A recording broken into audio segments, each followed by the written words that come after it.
Good day mga ka-sports natin dyan. Creamline Cool Smashers kontra sa Zeus Coffee Thunderbells. Sa unang set pa lamang ng kanilang laban ay talagang mainit na ang Creamline Cool Smashers. Creamline Cool Smashers mukha talagang wala silang balak na papormahin ngayon ang Zeus Coffee. Sa unang set pa lamang nga ay nakakalamang na ng 4 na puntos to 5 puntos ang CCS. Ang isang puntos nga na naipuntos sa Zeus Coffee ay error nga lang yan ni Kyle Negrito. Pero sabi nga ni Coach Jerry, wala naman raw silang balak pa na ipanalo pa ang laban or makapasok nga sila sa Final Four dahil alam naman nila kahit manalo sila or matalo, laglag naman talaga sila na para sa Battle for Bronze. Pero ang Creamline Cool Smashers, 100% ay sure na napasok nga sila para sa Battle for Bronze. At sila na nga ang lalaban kontra sa Cherry Tigo. Well, mga ka-sports natin dyan, dito nga ay talagang makikita nga natin sa scores na hirap ang Zeus Coffee. Ito kasi ay bagong lineup nga ni Coach Jerry. Yung mga veterana ay hindi niya na muna masyado ipinasok dahil nga naghahanap sila ng bagong lineup. Kung baga yung mga nasa bench, yun muna ang pinaglaro kasi nga win or loss ay talo naman talaga sila na ng Creamline. Ang ibig kong sabihin, kahit manalo dito ang Zeus Coffee sa laban na ito, hindi sila aabante para sa Final Four. Inuulit ko ang Creamline ay pasok na sila 100%.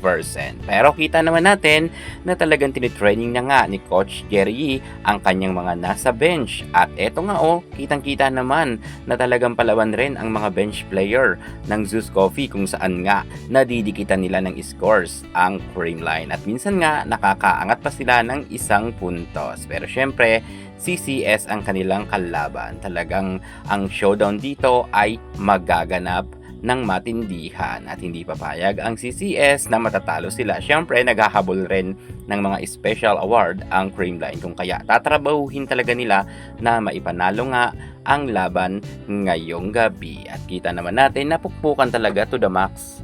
Subalit sayang talaga kasi kanina nga ay sobrang dikitan sa second technical timeout, ngunit pagdating sa duluhan na laban uminit na nga dito ang Creamline players kung saan nga talagang tinodo na nila ang kanilang angkin kagalingan. Ito nga ang tunay na laro ng Creamline Cool Smashers. Talagang wala sila masyadong error at kitang-kita naman natin na ang mga service nga ng ating Sheena Turing ay talagang pasok na pasok. Actually, nakadalawang puntos dyan na service ace itong si Sheena Turing at may 2 attacks pa nga siya. Grabe rin talaga. Mukhang ang middle attacker ngayon ay talagang gumagana rin kahit nga si Alyssa Valdez, Chema Galanza at ang ating napakagaling na si Michelle Gumabaw ay talagang tumutodo nga at pumupuntos talaga ng score pagdating nga sa duluhan ng laban. At eto nga maaga nga nilang tinapos ang kanilang laban sa score na 15-25. 10 ang kalamangan ng Creamline. Grabe, tinambakan nga nila ang Zeus Coffee.